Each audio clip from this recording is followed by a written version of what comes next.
ኣብ ናይ ጥንቲ ዘመን ዝፍጸሙ ዝነበሩ ዝገርሙን ዘሰቅቑን ናይ ኣቃጻጽዓ ዓይነታት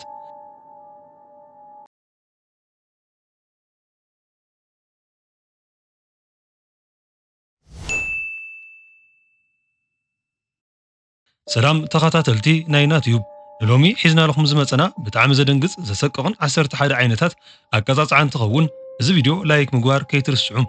ሓደሽቲ ቪድዮታትና ንወጻዕኩም ድማ ሰብስክራይብ ብምግባር ቤተሰብ ይኹኑ። እዚ ናይ ጥንቲ ቻይናውያን ዝጥቀምሉ ዝነበሩ ዓይነት ኣቃጻጽዓ እንትኸውን እዚ ቅጽዓት ናይ ነገስታት ቤተሰብ ከጥፍኡ እንከለዉ እዮም ዝጥቀምሉ። እቲ ቅጽዓት ኢድን እግርን ብደንቢ ተኣሲሩ ናይ እግሪ ታሕታይ ክፋል ካልኦት ንምኹርኳዕ ኣብ ዝምችይሉ ቦታታትን ብዘይ ምቁራጽ ብኽንቲት ምኹርኳዕ እንትኸውን ሓደ ናይ ኣውሮፓ ሃገራት ግና ብማይ ዝተበጽበጸ ጨው ኣብ ታሕተዋይ ክፍሊ እግሮም ብምቕባእ ጤሊ ብዘይ ምቁራጽ ንኽትልሕስ እዩ ዝግበር። ናይ ጤሊ መልሓስ ሓርፋፍ ብምዃኑ እግሮም ኣብ ዝልሕስሉ ግዜ ኣብ እግሪ ዝርከቡ በዝሒ ዘለዎም ህዋሳት ዘነቓቕሕ እንትኸውን በዚ ምኽንያት እዚ ቀልዲ ዝመስል ናይ ምኹርኳዕ ቅጽዓት ድሕሪ ናይ ሰዓታት ድግግም ግና ንምቁጽጻር ናብ ዝኸብድ ጭንቀትን ሕማምን ይቕየር። ብመጠኑ ዝግበሩ ሰሓቕ ዝፈጥሩ ናይ ምኹርኳዕ ስምዒት ካብ መጠን ላዕሊ እንትደጋገሙ ግና ናብ ሕማምን ደስ ናብ ዘይብል ስምዒት እዮም ዝቕይሩ። እዚ ዓይነት ኣቃጻጽዓ ከም ካልኦት ዓይነት ኣቃጻጽዓ ኣካላዊ ጉዳት ዘየብጽሕ ዓይነት ኣቃጻጽዓ እዩ። ኣብ ናይ ጥንቲ ዘመናት ሃይማኖታዊ ንጉሳት ዝነበሩ ዝጥቀምዎ ዓይነት ኣቃጻጽዓ እንትኸውን ነቶም ነገስታት ዝቃወም ሰብ ወይ ሕማቕ ዘረባ ዝዛረብ ከቢድ ቅጽዓት ከም ዝጽበዮ ፍሉጥ እዩ። እቲ ቅጽዓት ዝነበረ ግና ካብ ቆርበት ዝተሰርሐ ኣብ ክሳድ ከም ቀወቶ ዝእሰርን ኣብ ማእኸሉ ድማ ብኽልቲኡ ገጽ ፋርኬታ ዝመስል በሊሕ መሳርሒ ዘለዎ ምእሳር እዩ ነይሩ። እዚ መሳርሒ እዚ ናይቲ በሊሕ ሓደ ጫፉ ኣብ ትሕቲ መንከሱ እቲ ካልኣይ ድማ ኣብ ናይ ደረቱ ላዕለዋይ ክፋል ክቕመጥ ምስተገበረ እቲ ዝተኣሰረሉ ሰብ ንእሽተን ርእሱ ንታሕትን ተንቀሳቒሱ እቲ ኣብ ክሳዱ ዘሎ መሳርሒ መንከሱ እናወግኦ ይመጽእ። በዚ ምኽንያት ድማ ብጣዕሚ ሕማም ይስምዖ። እዚ ናይ ጥንቲ ቻይናውያን ተፈላጢ ናይ ማይ ቅጽዓት እንትኸውን እቲ ቅጽዓት ዝኸውን ብማይ እዩ። መጀመርታ እቲ ዝቕጽዕ ሰብ ደቂሱ እግሩን ኢዱን ክእሰር ድሕሪ ምግባር ዝሑል ማይ ናብ ርእሱ ወይ ናብ ግንባሩ ብዘይ ምቁራጽ ብጠብታ መልክዑ ክነጥዎ ይግበር። እዚ ነገር እንትደጋገም በቲ ናይ ማይ ጠብታ ምኽንያት ዝነቓቕሑ ነርቭታት ካብ ልክዕ ላዕሊ ይሓልፍ እሞ ምስቲ ናይ ኢድን እግርን ምንቅስቓስ ዘይምኽኣል ተሓዊሱ ነቲ ሰብ ውኑእስ ካብ ምስሓት ከብጽሖ ይኽእል እዩ። ኣብ 18 ክፍለ ዘመን ሓኻይም ንናይ እምሮ ሕሙማት ንምንቕራሕ ካብ ዝጥቀምሉ ዝነበሩ ሓደ መንገዲ እንትኸውን ኮይኑ ግና እዚ ነገር ቅጽዓት ክውዕል ከም ዝኽእል ዝተናገረ ሄሪ ሁዳኑ እዩ ነይሩ። እቲ ቅጽዓት ኣብ መጀመርያ እንትረአ እዚ ቅጽዓት ኣይኮንን ዝተባህለ ዝነበረ እንትኸውን ሓደ ሰባት ግና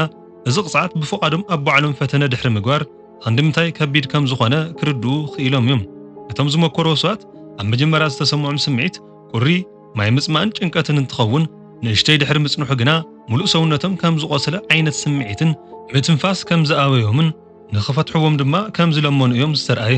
እዚ ቅጽዓት ን20 ሰዓታት እንተጸኒሑ ናይ ስነ ልቦና ችግር ከም ዘምጽእ ተረጋጊጹ እዩ።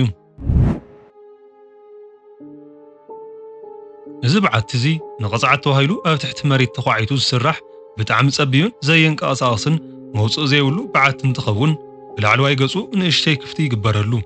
እቲ ቅጽዓት ከቢድ ዝገብሮ ሰባት ኣብ ዝርከብሉ ከባቢ ዝስራሕ ኮይኑ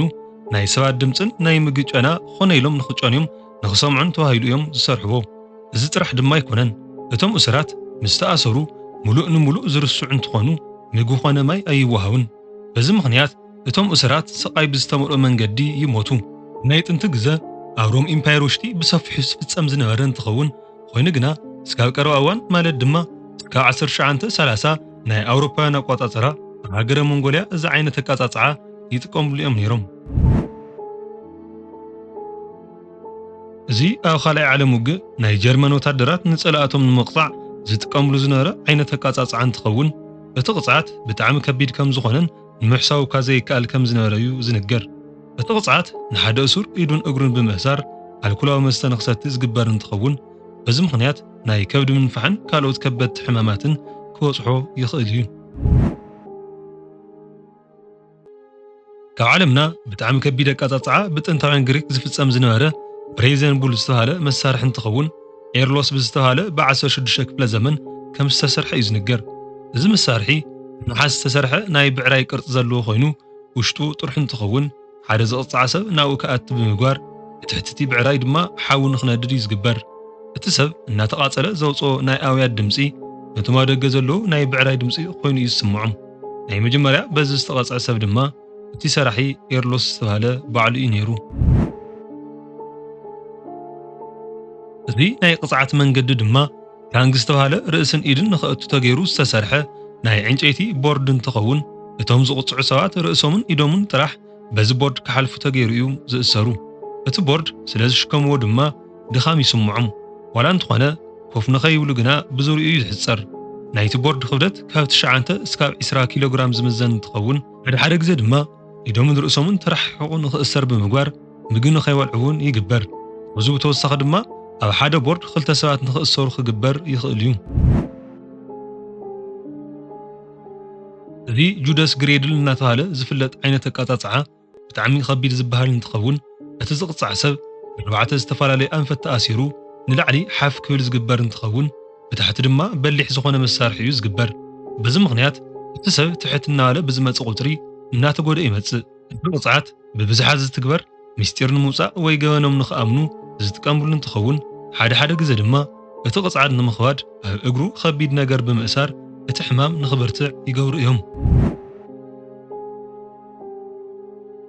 ናይ ሮም ኢምፓየር መራሒ ዝነበረ ነይሩ ካብ ሕጊ ወፃኢ ንዝተንቀሳቐሰ ሰብ ዝጥቀመሉ ዝነበረ ዓይነት ኣቃጻጽዓ ነይሩ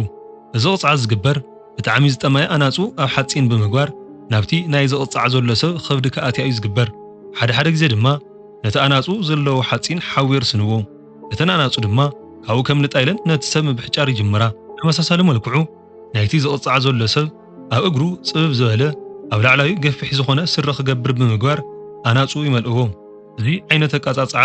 ካብ ቀረባ ግዜ ኣብ ሓደ ሃገራት ይጥቀምሉ ነይሮም እዮም ራክ ዝተባሃለ ዓይነት ኣቃጻጽዓ ድማ ብኣርባዕተ መኣዝን ዝተሰርሐ ዓራት ዝመስል መደቀሲ እንትኾን ናይቲ ዝቕፅዕ ሰብ እግሩን ኢዱን ብምእሳር ቀስ በቐስ እናተወጠረ ንኽኸይድ ዝገብር መሳርሒ እዩ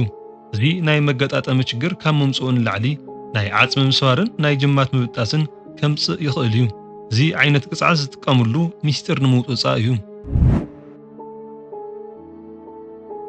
እዚ ዓይነት ቅፅዓት ከም በዓል ቻይና ቪየትናምን ኮርያን ዝበለ ሃገራት ኣብ መበል 20 ክፍለ ዘመን ዝጥቀማሉ ዝነበረ እንትኸውን በዚ ዝቕፅዑ ሰባት ሰብ ዝቐተሉ እንትኾይኖም ጥራሕ እዩ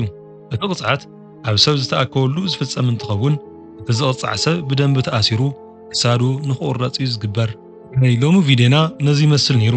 እንተፈቲኹምዎ ላይክ ሼር ምግባር ኣይትረስዑ ሓደሽቲ ቪድዮታትና ንኽበፅሐኩም ድማ ሰብስክራይብ ብምግባር ቤተሰብ ይኹኑ